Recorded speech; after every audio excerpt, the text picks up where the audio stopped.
자, 하나님 말씀을 보겠습니다. 하나님 말씀 창세기 3장 1절에서 7절을 봉독해 주시기 바랍니다. 그런데 뱀은 여호와 하나님이 지으신 들짐승 중에 가장 간교하니라. 뱀이 여자에게 물어 이르되 하나님이 참으로 너희에게 동산 모든 나무의 열매를 먹지 말라 하시더냐. 여자가 뱀에게 말하되 동산 나무의 열매를 우리가 먹을 수 있으나 동산 중앙에 있는 나무의 열매는 하나님의 말씀에 너희는 먹지도 말고 만지지도 말라. 너희가 죽을까 하노라 하셨느니라. 뱀이 여자에게 이르되 너희가 결코 죽지 아니하리라. 너희가 그것을 먹는 날에는 너희 눈이 밝아져 하나님과 같이 되어 선악을 알 줄 하나님이 아심이니라. 여자가 그 나무를 본즉 먹음직도 하고 부함직도 하고 지혜롭게 할 만큼 탐스럽기도 한 나무인지라. 여자가 그 열매를 따먹고 자기와 함께 있는 남편에게도 주매 그도 먹은지라. 이에 그들의 눈이 밝아져 자기들이 벗은 줄을 알고 무화과 나무 잎을 엮어 치마로 삼았더라. 아멘. 자, 오늘은 인간의 타락입니다. 인간의 타락. 지난 수요일 날 3월 5일부터 사순절이 시작되었습니다. 3월 5일은 제수요일이라고 그러죠. 그래서 주일을 뺀 40일을 사순절이라고 그러고 4월 19일까지 사순절이고 4월 20일이 부활절입니다. 예수님의 고난을 묵상하면서 죄를 이기는 기간이 바로 사순절 기간입니다. 죄란 무엇인가 구원의 확신을 가지고 있는가 하는 질문들은 기독교인들이면 당연히 자신 있게 대답할 수 있는 기본적인 것들이야 함에도 불구하고 신앙생활을 오래 했는 분들조차도 그 질문에 당황합니다. 로마서 6장 23절을 읽어주시기 바랍니다. 무릇 그리스도 예수와 합하여 세례를 받은 우리는 그의 죽으심과 합하여 세례를 받은 줄을 알지 못하느냐. 로마서 6장 3절 23절인데 23절 내가 23절이라고 그랬던가. 죄의 싹은 사망이라고 말하고 있습니다. 죄를 지어 얻는 열매가 사망이라는 거예요. 왜 죄를 지으면 죽어야 되는가. 죄하면 남을 해치고 빼앗고 비방하고 파괴하는 것을 먼저 떠올리지만 죄의 본질은 하나님 인간에 대한 옳지 않는 태도예요. 성경에서 말하는 죄의 개념은 인간이 창조자 하나님의 피조물이라는 것이 전제가 되어 있어요. 뿌리 뽑힌 나무가 수분과 양분을 가진 동안은 살아있지만 시간이 지나면서 점점 메말라가듯이 인간이 하나님으로부터 분리될 때 인간은 죽어갈 수밖에 없어요. 창세기 3장은 죄가 어떻게 이 세상에 들어왔는지를 보여주고 있어요. 인간이 뱀의 꼬임을 받아 하나님께서 금하신 선악을 알게 하는 나무의 실과를 따먹음으로 하나님을 반역하고 그 결과 에덴 동산을 추방되는 사건을 기록하고 있습니다. 오늘은 하나님 앞에 부끄러움이 없는 인간들이 어떻게 부끄러워하는 존재가 되었는지, 선악과 사건이 예수님 그리스도에 어떻게 연결되어 있는지, 그렇다면 그분을 믿는 성도들은 어떤 자세로 살아가야 되는지를 살펴보겠습니다. 선악과의 의미입니다. 하나님께서 아담에게 말씀합니다. 창세기 2장 17절 한번 읽어주세요. 선악을 알게 하는 나무의 열매는 먹지 말라. 내가 먹는 날에는 반드시 죽으리라 하시니라. 선악을 알게 한 나무는 먹지 말라고 그랬습니다. 그 명령이 어떤가? 언약입니다. 호세아 6장 7절을 읽어주세요. 그들은 아담처럼 언약을 어기고 거기에서 나를 반역하였느니라. 하지 말라는 행위를 전제로 한 언약을 행위 언약이라고 합니다. 적어도 우리 인간이라면 선악을 분별해서 선을 행하고 악을 멀리하는 것이 올바른 도리입니다. 하나님으로부터 엄청난 복을 받은 인간은 하나님이 창조주이심을 언제나 기억해야 돼요. 그래서 하나님은 동산 중앙에 선악간을 심어 놓으셨어요. 그러나 하나님은 인간이 본능적으로 하나님을 섬기도록 프로그램하지 않고 하나님을 섬기기를 원하셨어요. 그러니까 이 말은 무슨 말이냐면 인간은 마음만 먹으면 언제든지 하나님을 거스릴 수 있는 존재로 지어졌다는 거예요. 좀 어려운 말씀 같은데 그렇게 지어졌어요. 아담과 여자가 선악과를 따먹었을 때 우리 중 하나같이 되었다고 말씀하고 있어요. 하나님만이 선악을 판별하여 결정할 수 있는 분이신데 인간들이 하나님처럼 선과 악을 구분하게 되었다는 거예요. 하나님 필요 없게 되었다는 거예요. 원래 창조된 목적대로 살지 않고 자기들이 하나님이 되어서 자기 마음대로 사는 것이 죄라는 거예요. 요한복음 9장 39절은 이렇게 말합니다. 예수께서 이르시되 내가 심판하러 이 세상에 왔으니 보지 못하는 자들은 보게 하고 보는 자들은 맹인이 되게 하려 함이라 하시니 예수님은 눈이 밝아서 본다고 하는 자들, 즉 자기가 선악의 판단자가 되어서 잘난 체하는 종교 지도자들을 죄인이라고 하셨어요. 그래서 인간이 하나님의 계명을 어긴 결과 갖게 된 눈이 밝아짐이 도리어 영적인 소경의 상태라고 말하고 있어요. 이러한 영적 소경은 하나님의 크신 계획과 작정을 알지 못하고 자신들이 만들어 놓은 기준에 비춰 하나님을 판단합니다. 하나님은 창세전에 택하신 하나님의 백성이 짐승이나 로봇처럼 본능적으로 하나님께 순종하거나 의존한 존재가 아닌 자기 자신의 인격과 의지를 사용해서 하나님께 순종하고 하나님을 의뢰하고 하나님의 영광을 드러내고 찬양하기를 원하시는 거예요. 하나님 오늘도 하나님 백성들이 믿음의 장성한 분량이 이루도록 때로는 성도들에게 발과 같이 육체의 가시를 심으시거나 어두운 밤을 지나게 하십니다. 우리에게 일어나는 모든 일은 하나님 보시기에 선한 것이기에 사도 바울은 범사에 감사라고 말하고 있습니다. 비록 질병에 걸렸지만 그 가운데 감사라는 거예요. 비록 사랑하는 자가 우리 곁을 떠났지만 그럼에도 불구하고 감사라는 거예요. 비록 사업에 어려움을 겪을지라도 여전히 하나님 의지하고 그분께 감사라는 거예요. 범사에 감사라는 말씀에 주님께서 우리 함께 하시며 우리를 도와주시겠다는 약속이 담겨져 있어요. 로마서 8장 28절입니다. 우리가 알거니와 하나님을 사랑하는 자 곧 그의 뜻대로 부르심을 입은 자들에게는 모든 것이 협력하여 선을 이루느니라. 네. 삶 속에 일어나는 모든 일은 하나님의 선한 목적을 이루기 위한 것입니다. 이걸 잊지 말라는 것. 믿음의 연단을 통해서 우리가 정금같이 나올 것이고 궁극적으로 우리는 예수 그리스도의 날에 새하늘과 새 땅에 들어가게 되는 거예요. 주님이 재림하시면 우리가 새하늘과 새 땅에 들어가는 거예요. 따라서 성도들은 어떤 상황 속에서도 절망하지 말고 도리어 하나님 담대하게 하나님의 선하신 뜻을 바라보면서 나가야 될 줄로 믿습니다. 자, 그러면 선악과 사건을 우리가 한번 살펴보면 뱀의 유혹으로부터 이 문제가 꼬이죠. 하나님은 타락한 인생들을 통해서 하나님을 떠난 자들이 어떤 삶을 살게 되는가를 하나님 백성들에게 보여주고 있어요. 잠언 16장 4절을 읽어주십시오. 여호와께서 온갖 것을 그 쓰임에 적당하게 지으셨나니 악인도 악한 날에 적당하게 하셨느니라. 네, 악인들 즉 택함 받지 못한 자들은 악한 날에 적당하게 쓰시려고 지음을 받았습니다. 하나님의 구원 계획이 완성될 때 그들은 가차없이 벌임을 받을 거예요. 하나님은 지금도 하나님의 백성의 구원을 위해서 역사를 주관하신다는 거예요. 따라서 우리는 인류 역사를 구속사의 관점에서 보아야 되는 거예요.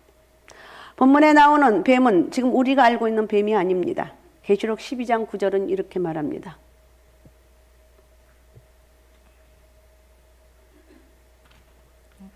계시록 화면을 보고 읽으세요.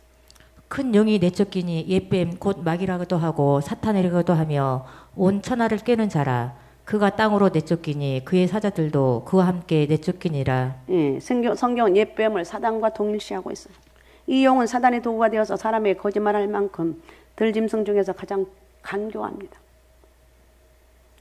히브리어 이름은 간교하다는 이름은 지혜롭다는 뜻인데 마태복음에 보면 주님께서 제자를 파송하시면서 뱀처럼 지혜로워라 이렇게 말하셨습니다. 이런 같은 뜻이에요. 다만 하나님을 떠난 지혜와 명철은 자신의 득이 되는 것이 아니라 독이 되기 때문에 여기서는 부정적으로 쓰이는 거예요. 뱀이 여자에게 물어 이르되 그랬어요. 문법적으로 보면 어쩌다 물은 것이 아니라 여러 차례 물어보는 거예요. 여러 차례. 계속해서 물어보는 걸 의미합니다. 여자가 뱀과 자주 시간을 가졌다는 거예요. 그러다가 뱀이 자기와 친밀했던 하와를 여자를 미혹하죠. 여자가 상징하는 교회가 언제든지 마귀의 미혹을 받을 수 있음을 경고하고 있어요. 마귀는 머리에 뿔을 단 괴물로 찾아오는 것이 아니라 아주 친밀하고 현명하고 신뢰할 만한 존재로 다가옵니다. 그래서 교회는 영적으로 항상 깨어 있어야 돼요. 우리 찬양대 같은 거 아주 친밀하잖아요. 한 사람이 유혹을 합니다. 처음에는 절대 좋은 말로 안 해. 좋게 얘기해. 나중에 정말 이제 친밀해지면 유혹을 한다는 거예요. 이런 말 하려면 끝도 갓도 없는데 어떻든 그렇다는 거예요. 이미 하나님께서는 동상 각종 나무의 실과는 내가 임의로 먹되 선악을 알게 한 나무의 실과는 먹지 말라. 내가 먹는 날에는 정령 죽으리라고 했어요. 자, 1절을 다시 한번 읽어. 1절. 오늘 본문 1절. 그런데 뱀은 여호와 하나님이 지으신 들짐승 중에 가장 간교하니라. 뱀이 여자에게 물어 이르되 하나님이 참으로 너희에게 동산 모든 나무의 열매를 먹지 말라 하시더냐. 예, 얼핏 보면 뱀의 질문에 문제가 없는 듯합니다. 그러나 사악한 기략이 들어있어요. 뱀은 참으로 모든이란 단어를 살짝 끼워 넣습니다. 하나님 먹지 말라고 하신 건 선악과 나무 한 그릇뿐이고 그것을 제한 나머지는 모두 먹을 수 있었음에도 불구하고 교묘하게 비틀어서 부정적으로 말하면서 오직 그것만 눈에 들어오게 합니다. 하나님의 엄격함을 강조하고 하나님의 본의를 의심하게 하고 하나님 무엇인가 주시지 않는다는 인상을 주어서 그러니까 여러분 섭섭막이 있죠. 왠지 모르게 섭섭할 때 그때 절대 조심해야 돼요. 사단이 주는 거예요. 섭섭하면 여러분 이겨야 돼요. 그러면서 정말 섭섭하면 왜 나한테 섭섭하게 안 돼? 다 놓고 한번 해도 괜찮아요. 왜 나한테 섭섭하냐고. 왜 그러냐고. 아닌데. 그렇게 혹시 섭섭하게 했다 할지라도 듣는 사람은 나 절대 아니라고. 나 얼마나 좋아하는 줄 아냐고. 이렇게 하죠. 내가 그랬냐고 미안해 이런 말 할 필요도 없어. 난 정말 좋아한다고 이렇게 해야 돼. 에덴 동산이 이상적이었던 이유는 물질적 풍요 때문이 아니라 하나님과 사랑 그리고 다른 피조물이 하나님의 질서와 조화 안에서 아름다운 관계를 형성했기 때문에 여기서 이상적인 동산이 된 거예요. 여자가 하나님 말씀에 확실히 서 있지 못하니까 흔들립니다. 여자는 어떻게 뱀에게 대답하는가? 자, 2절 3절을 읽어주시기 바랍니다. 여자가 뱀에게 말하되 동산 나무의 열매를 우리가 먹을 수 있으나 동산 중앙에 있는 나무의 열매는 하나님의 말씀에 너희는 먹지도 말고 만지지도 말라 너희가 죽을까 하노라 하셨느니라. 예, 항상 하나님 말씀을 혼잡하게 할 때가 문제예요. 하나님 모든 나무의 실과를 먹을 수 있다고 말씀하셨으나 여자는 모든 이라는 말을 빠뜨립니다. 게다가 만지지도 말라는 말까지 임으로 덧붙입니다. 하나님은 선악을 알게 하는 나무 열매를 먹지 말라 반드시 먹으면 죽으리라고 2번이나 강조하고 있어요. 그러나 여자는 죽을까 하노라면서 하나님 확실한 경고를 악화시킵니다. 마귀는 처음부터 본심을 드러내지 않아요. 절대 드러내지 않습니다. 교묘하게 그러나 서서히 접근하며 기회를 보다가 허점이 발견되면 여지없이 공격이 옵니다. 말한 동안 하와가 틈을 보이니 마귀는 기회를 놓치지 않습니다. 너희가 결코 죽지 아니하리라. 하나님 말씀에 정면으로 도전하는 말씀입니다. 인간의 생사복을 주관하시는 분은 오직 하나님이신데 마귀는 자기가 주관하는 것처럼 거짓말을 합니다. 뱀은 여자에게 어째서 죽지 않게 되는지 이유를 설명하며 또 거짓말합니다. 너희가 그것을 먹는 날에 눈이 밝아서 하나님과 같이 되어 선악을 알 줄 하나님이 아십니다. 하나님과 같이 이 라는 말을 인용하면서 뱀은 인간이 신의 영역까지 이룰 수 있다고 부추기고 있습니다. 뱀은 선악과를 따먹으면 눈이 밝아진다고 말하면서 여자의 우리 호기심 있잖아요. 호기심을 자극합니다. 처음부터 인간의 마음속에는 하나님과 같이 되고자 하는 강렬한 욕구가 자리 잡고 있었어요. 사단은 인간의 이러한 내면을 읽었고 그들을 넘어뜨리기 위한 결정적인 무기로 사용하였습니다. 그러나 인간은 결코 하나님 자리를 대신할 수 없어요. 인간의 행복은 하나님과 같이 되는 데 있지 않고 하나님과 올바른 사귐을 갖는 데 있음을 잊으면 안 돼요. 내가 하나님 같이 되려고 하는 게 이것처럼 어리석은 게 없어요. 자, 어떻든 이렇게 하면서 유혹에 넘어가는데 6절 7절에 유혹에 넘어갑니다. 대화하는 가운데 여자는 마귀의 게임에 깊이 빠져들어갑니다. 그러면 선악과를 다시 한번 쳐다보는데 전에는 선악과가 보여도 먹으면 안 되는 것인 줄 알았기에 눈여겨보지 않았습니다. 그러나 유혹에 빠지니까 이제는 달라 보입니다. 먹음직도 하고 보암직도 하고 지혜롭게 할 만큼 탐스럽게 보였어. 열매를 열매를 먹기도 전에 군침을 흘리는 것은 아직 죄라고 말할 수가 없죠. 그러니까 우리가 어떤 일에 대해서 나 저거 하고 싶다. 거기까지는 죄가 아니라는 것을 우리가 깨달아요. 의지적으로 거절할 여지가 있어야 돼요. 그래서 내가 그 유혹에 빠지면 그래도 너는 안 돼.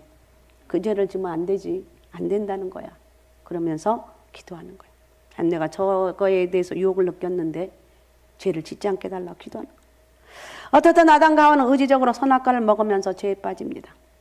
사도 요한은 하나님 은혜를 떠나 세상을 살아가는 타락한 인간이 가지고 있는 문제를 3가지로 지적했는데 이것들은 여자의 반응과 연결됩니다. 이는 세상에 있는 모든 것이 육신의 정욕과 안목의 정욕과 이생의 자랑이니 다 아버지께서 온 것이니 세상으로부터 온 것이라고 그랬어요. 요한일서 2장 16절. 먹음직했다는 거 육신의 정욕을 말합니다. 보암직은 안목의 정욕을 말하고 있어요. 탐스러움은 이생의 자랑을 나타냅니다. 하나님과 같이 된다는 뱀의 유혹에 빠져 욕심이 생기니 판단이 흐려졌어. 그래서 여자가 선악과를 따먹고 아담에게도 주어 먹게 했습니다. 여자가 유혹에 넘어갈 때 아담 어디 있었습니까?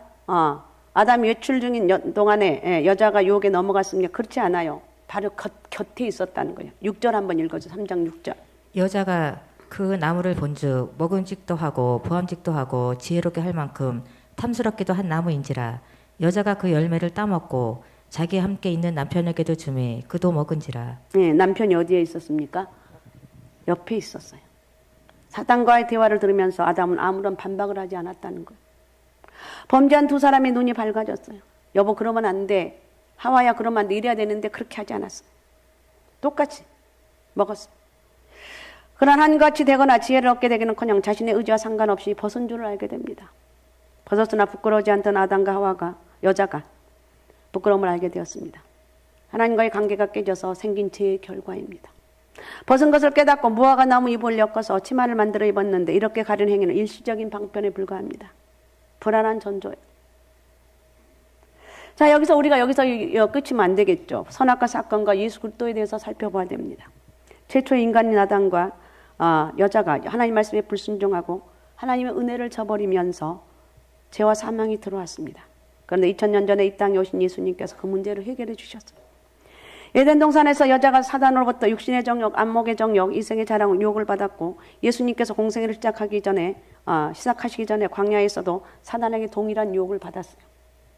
마귀가 40일을 줄인 예수님에게 속삭입니다. 내가 만일 하나님의 아들이었더니 명하여 이 돌들 떡덩이가 되게 해라.